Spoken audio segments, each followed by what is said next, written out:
Alright, I would like to welcome everybody to the making of Thumb Pow. In this tutorial I will teach you how I did the thumb effects. It's kind of a first things first. I did all the editing in Premiere Pro. That's one software you don't really need, but you can use basically any editing software. That's just what I used. Edit the whole movie first, just like this, with no faces whatsoever, and later on, as I started recording other people's faces like this, I would take it over here and overlap it. Now you see this is a little bit shorter than this.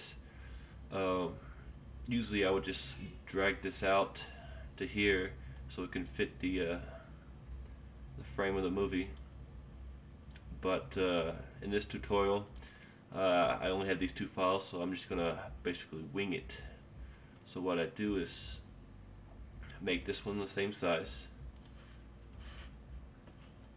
Control C, copy the girl's face, move it over here to the sequence, Control V, paste it, and basically file, export, movie. Alright. And how I named these usually was like Ling Face 1, and then for the thumb, which once I'm done making this into a movie, I would grab the thumb file, Control C, Control V, Control M to make movie. I would call it the Ling Thumb 1, just to have them, you know, together nice and neat. And once I had all those rendered, as far as the effects is concerned, I'm pretty much done with Premiere Pro. So we can close that out and open up After Effects Pro. It's important you have Pro because we're going to do some motion capturing pretty soon. And Pro's the only one that does that. So, import those files. Here we go. Alright, now I'm going to create a new composition and make that the same length, which it looks to be about 1.4 seconds. Make sure everything's right. Widescreen, okay, that's what I used. New composition, make the exact same. So I'm going to have two. Now the first one, we're going to take the Fling's face right here. Now what I did, I cut out this eyeball and these eyebrows, this eyeball and this eyebrows, and then the mouth. So we're going to need to drag in three different versions of the face. And so to cut these out, click on this right here, make sure the timeline is right at the start, get the pen tool, and just basically cutting around the eye. That's one. Click on this one, cut around the other eye. I'm going to go skip ahead and tell you, before you record anything, make sure you set up, the way this effects works is that it takes all these darks right here, the eyebrows, and pretty much like a keying tool, like you key out blue screen, keys out all of this brown, all the face. So if you have something like this hair in the way, that's going to come in. So if you can, get your actor's hair out of the way, make it clean, make it bright, whatever room you're in. I was in the closet here. And make sure you try not to get too many shadows, but if you do, I'll show you how to work on that. Like, this probably needs some work. So we click on the last one, pen tool, then we click around the mouth like that.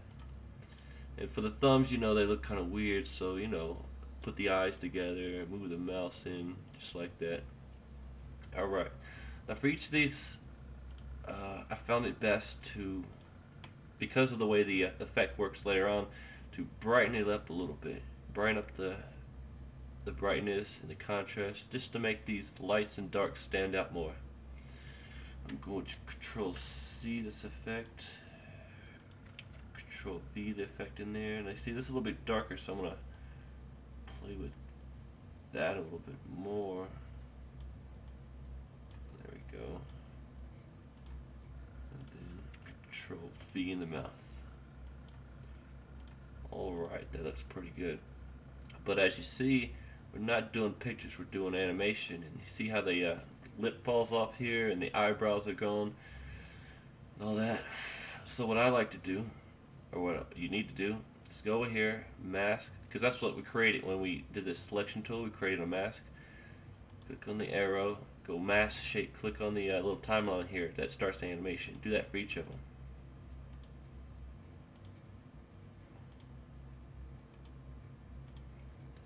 Alright, now personally I like to go to the very end and see how that looks and mess with the animation there, because you never know what it'll do is fill in these gaps here, and it might work out perfect if you do it this way. So you see the mouth is pretty much off. So what we do, we click in here, then we try to click on these little, see these things? Try to click on those and move them. Let's go down some.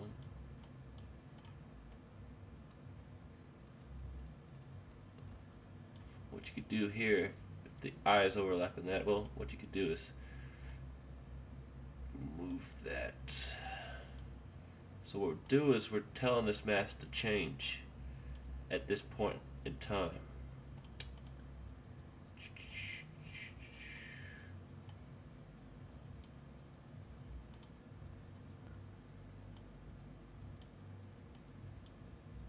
Alright, seems like at this point in time we have everything. Wait, it should now. Let's look at it. Got a little bit more work to do. Let's see where the mouth falls off. Move some of this over here. It's definitely some rotoscoping work going in here. Definitely take some time and patience. I think I averaged about 20 minutes per little shot. Each shot probably took about 20 minutes to do. A very long time, especially when you have 88 shots in the movie. Now mouth looks good. Let's go onto this eyeball right here. Eyebrow goes up a little bit. Also apologize. This is actually a terrible file. I don't think I used this one in the movie to do the. But the harder it is, the more I have to do and the more I have to show you how you can work with it if it doesn't turn out perfect. That eye looks good. But pre-production is definitely worth it at the end, trust me. Getting the lighting just right, getting the hair out of the face, making sure her face doesn't move so much so we don't have to motion capture all that. Will definitely be worth it in the end. Alright. Looks like pretty good. So we're done with this composition 1. Now we're going to go to composition 2. Take the other file, move that in here. Take composition 1 and drag that on top. Just like that. We're going to click on this arrow, click on transform. Now we're going to transform the scale a little bit to make it match the face. And if some of my actors had crooked fingers, so if it's a little crooked, also do a little something with the rotation. Alright. Looks pretty decent. Alright, now here's the real magic of the effect. We're going to go normal right here where it says mode, normal, darken. Did you see? It's not perfect. We got a little here with the hair. Eyeballs aren't standing out that great. Lips isn't standing out very great. So we're going to click on the composition, go effect, adjust brightness, contrast, and mess with the effects till we get something that looks pretty, I guess, natural if thumbs were real.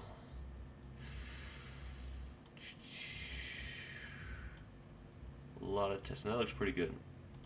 Now a lot of times you have see how the faces is kind of very red, and in the background, because it was kind of late in the day, it's all blue. You can also change that. Go on effects, adjust color balance, and just messing with the blues the reds a little bit all over in the mid-tones, the shadows, the highlight, just to make it kind of match up just a little bit. That looks pretty good. Now, as you're also going to see, our little face isn't going with our little thumb. So, here's what we have to do here. Click on the thumb file, go to animation, track motion. Now what I like to do, or what I learned that was best, was to basically track the entire thumb. Get this part of the box on the tip of the thumb. But seeing how we have like different features, I mean, the bigger you have this box, the slower it's going to be, just because it's more rendering has to do. But for something like this, we have very distinct, like over here, we can just track this. Click on this arrow as plays. You gotta watch this, make sure it doesn't move too much, just like that, you see? Let me see if I can track something else. Let's try this.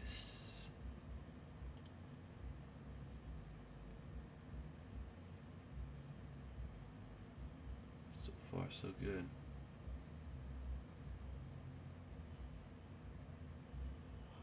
Awesome, that looked great. And edit target, make sure the target is composition 1, or the composition that the face is in. Click apply.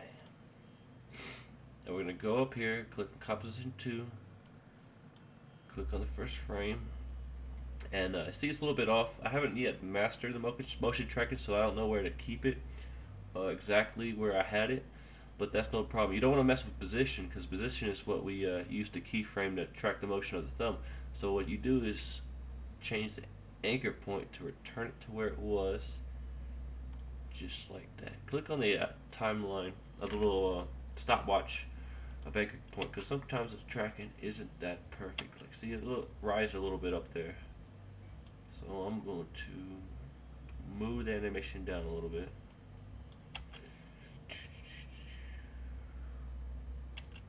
Looks like it's still going up a little bit.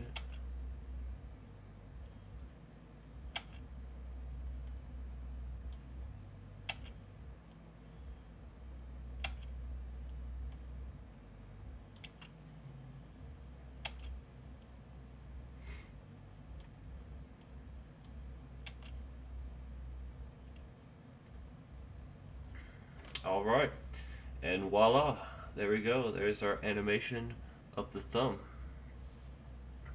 And for all of you who want to do a thumb movie, good luck to you. I hope this tutorial helped out a lot. I hope you learned something. You know, I hope I made some sense. Wasn't mumbling too much. I'm kind of having a little cold right now. And well, just good luck to you. Hope to see some thumb videos out there.